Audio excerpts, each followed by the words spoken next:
Atividades pedagógicas de alfabetização com letras móveis. Bom, primeiro vamos delimitar o que são as letras móveis. São qualquer conjunto de letras que você tem aí que você possa manipular. Aqui, no caso, eu trouxe este alfabeto de degrau, que nada mais é do que composto por letras móveis, né? Eu consigo pegar essas letras aqui. Só que, nesse caso, as letras estão dispostas de outra maneira. E tem uma certa lógica.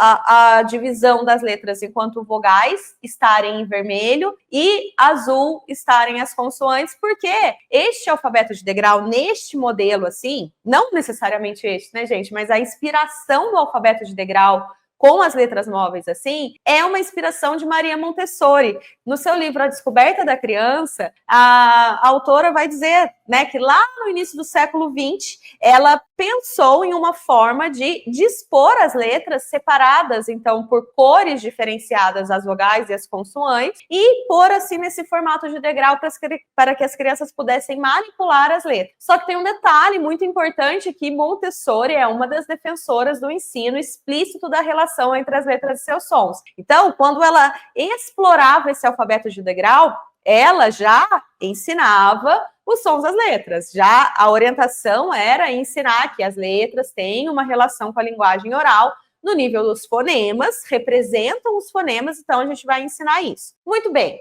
Isso seria o mundo ideal, a gente ter a base das letras móveis, ensinar os sons das letras e depois pôr as crianças pedagógicas com as letras móveis. E por que eu tô falando isso? Porque, infelizmente, o que a gente vê acontecer aqui no Brasil é um estímulo a utilizar, sim, as letras móveis. Certamente vocês já tiveram conteúdo sobre isso, mas eu tenho certeza que vocês não viram o conteúdo que eu vou trazer até o final desse vídeo, então fica até o final. Mas o que vocês devem ter visto é que utilizem as letras móveis, coloquem as crianças para brincar com as palavras, formar palavras, só que não se ensina nada antes de som de letra. Deixa a criança testar ali as suas hipóteses sobre a linguagem. Então, você vai dizer uma palavra e elas vão brincar de montar. Então, por exemplo, diga para a criança escrever ovo. Aí ela vai lá e escreve o, né? Olha, o meu tá até rabiscado aqui por criança, inclusive.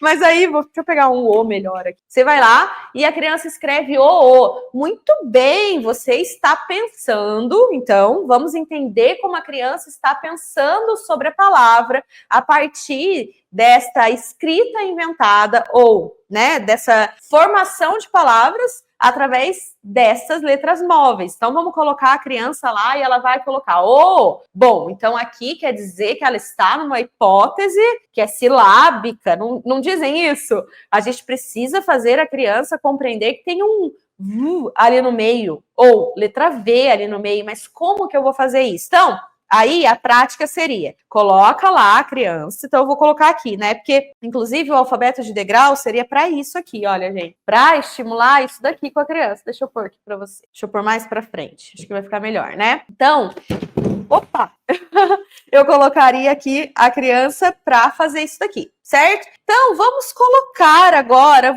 a criança em conflito. Muito bem, se você está pensando dessa forma, vamos ver. Tem nenhuma letra a mais aí no meio? Será que não tem ovo? Ó, o V! Aí prolonga nome de letra. Ou então, a gente coloca as crianças em duplas combinadas ali, né? E pede para a criança, duplas produtivas, e pede para a criança, olha, ó, a Maria está pensando que ovo se escreve assim. E você, João, como você acha que se escreve ovo? Aí o João, eu acho que escreve só assim, só o. Aí ele vai lá e coloca só o O dele. Nossa, então o João não tem ideia, né? Ele não tá nem silábico ainda, então eu preciso fazer ele entender. Então deixa eu pegar outra criança. Aí vai lá, José, o que tá faltando aqui? Então, vamos lá. O José também não sabe.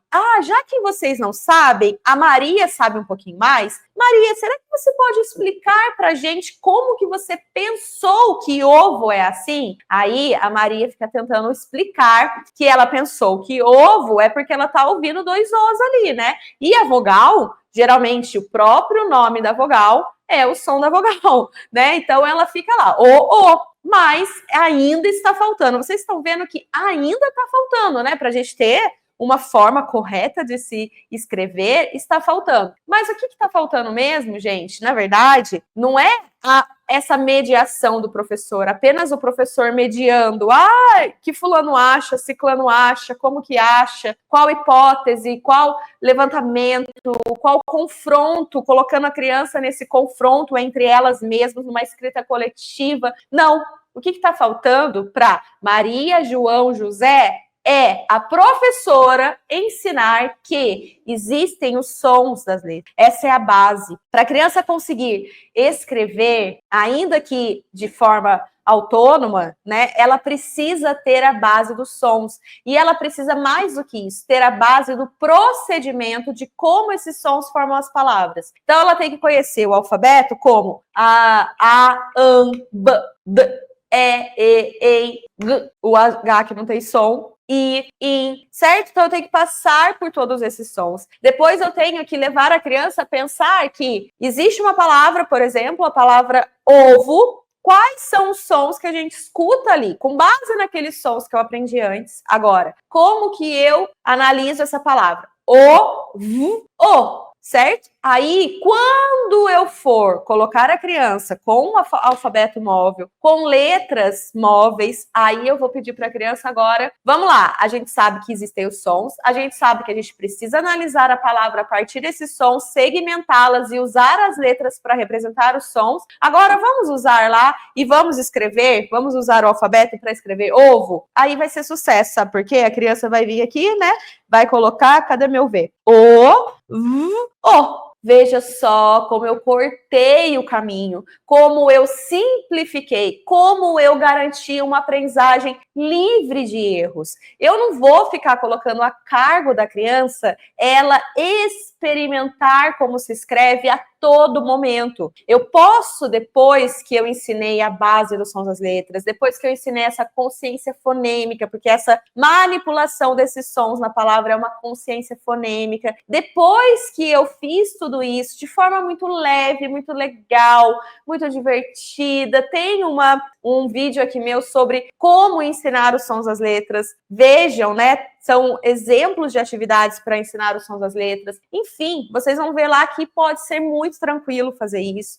Aí sim, depois que eu fizer essa base, eu posso pedir para a criança escrever espontaneamente. Só que a escrita espontânea dela vai ter um fundo de informações para ela buscar. Eu costumo dizer que lá na ciência cognitiva tem um livro que chama Por que os alunos não gostam da escola, Daniel Willigan. Logo nas primeiras páginas ele fala o seguinte, que um pensamento bem-sucedido depende de 4 fatores, e 2 deles eu vou citar para vocês, que é o quê? São os fatos e os procedimentos. Então, o fato, na hora de escrever, para ela pensar a palavra adequadamente, é ela conhecer os sons das letras. O segundo ponto é o procedimento. Como esses sons que ela tem na memória de longo prazo, ela vai usar para segmentar, né, para dividir a palavra e usar esses sons, as letras representam esses sons para formar a palavra. Então, não basta eu colocar a criança em dupla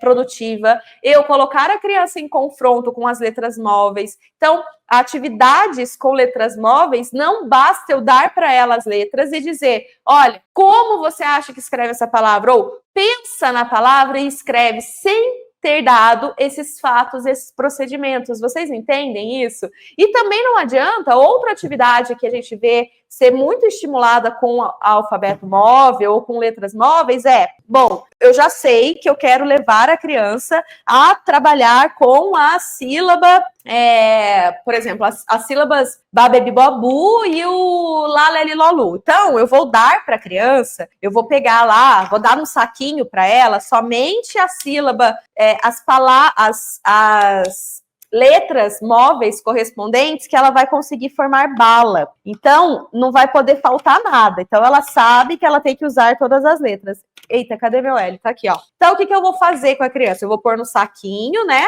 O B, o A, o L e o A. E vou dar para a criança. Aí eu vou pedir para ela, olha, a gente precisa formar bala. Se eu preciso formar bala, você precisa usar todas as letras. Então, não pode deixar faltar nenhuma. Aí ela vai lá. Aí, primeiro ela põe, sei lá, A. Aí você fala, não, mas ainda estão faltando 2 letras. Como que você vai colocar essas letras que estão faltando aqui? Daí a criança coloca, né, laba, porque para ela, você tá vendo que nisso daqui ela não tem, né? Vocês não precisam ver, mas vocês estão imaginando aí, né?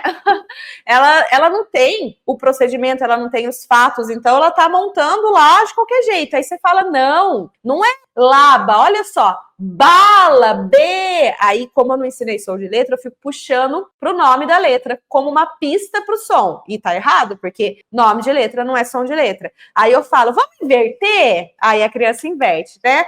Aí ela inverte, muito bem que você escreveu certo. Não, gente, o que a criança fez foi fazer aqui um escarafunchado até chegar nessa conclusão. Demora-se muito mais. E quer dizer que depois que ela tiver que escrever bala, bolo, bully, bola, billy, ela vai conseguir? Não, porque ela pode ter conseguido agora, porque você estava ali mediando, intervindo, o colega estava ajudando, ela olhou no colega do lado, mas ela não é autônoma, ela não está sendo autônoma. Então, esse estímulo excessivo à escrita espontânea, à escrita inventada, não é funcional, não é eficiente. Então, a grande crítica de atividades de letras móveis é quando eu dou as letras móveis para a criança fazer escrita inventada, escrita espontânea, sem dar as bases que ela precisa, sem ensinar os sons das letras e sem desenvolver consciência fonêmica. Certo? Então, cuidado, porque não é assim que a gente vai fazer a criança aprender. Quer trabalhar letras móveis de uma maneira eficiente? Então, você vai considerar o seguinte, você vai ensinar a base dos sons das letras, e depois você vai fazer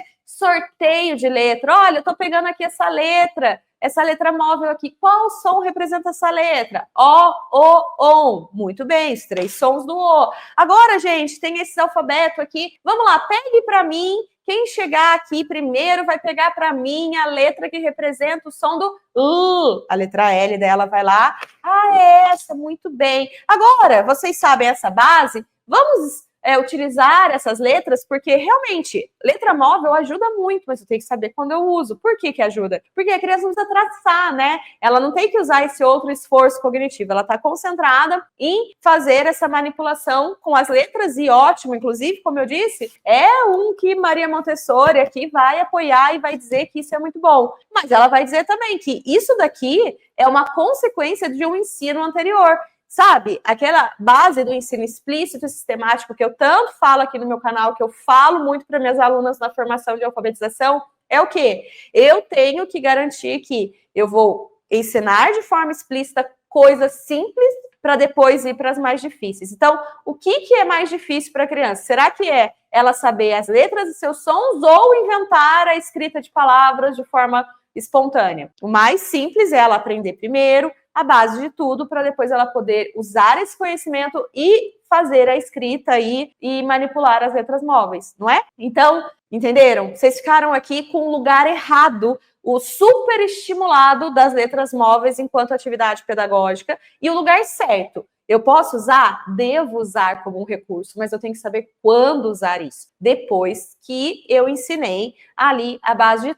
quer dizer que a criança que ainda não sabe som de letra, não sabe consciência fonêmica, ela não pode manipular as letras móveis? Pode, mas não com o intuito de recurso pedagógico, de atividade pedagógica para ensinar a ler e a escrever. Ela vai explorar, vai brincar, vai se divertir, vai se acostumar com as letras, ok, mas não como um recurso didático, rotineiro para ensinar a ler. Por quê? Porque não é eficiente, porque vai demorar muito mais, porque a chance é grande da criança levantar hipóteses erradas, a chance é grande da criança que é mais tímida não entender, aquela outra que tem mais facilidade, ela vai muito bem, mas aquele outro não vai, então ele fica dependendo do que o outro está fazendo, naquelas duplas produtivas, e a coisa não funciona bem para todos. E quando eu tenho esse recurso das letras móveis no lugar certo, ele é muito bom. E qual é esse lugar certo? Ensinando a base, como a criança vai utilizar essas letras móveis para compor palavras. E a base é o som, cada uma dessas letras representam, depois como esses sons estão ali presentes e formam as palavras. Princípio alfabético, consciência fonêmica. Olha, se eu pudesse te dar um conselho, siga esse segundo caminho que eu estou colocando. Utilize, sim, as letras móveis enquanto recurso pedagógico poderoso, mas utilize desse ponto de vista do ensinar previamente o que a criança precisa para depois aplicar ali atividades mais estruturadas com o recurso das letras móveis. E aí sim você vai ter sucesso na aprendizagem da leitura e da escrita com os seus alunos, certo? Então eu vou ficando por aqui. Espero que você tenha gostado desse conteúdo. Não se esqueça de inscrever nesse canal e receber todas as novidades que tem aqui de vídeo todas as semanas. Um grande abraço para você.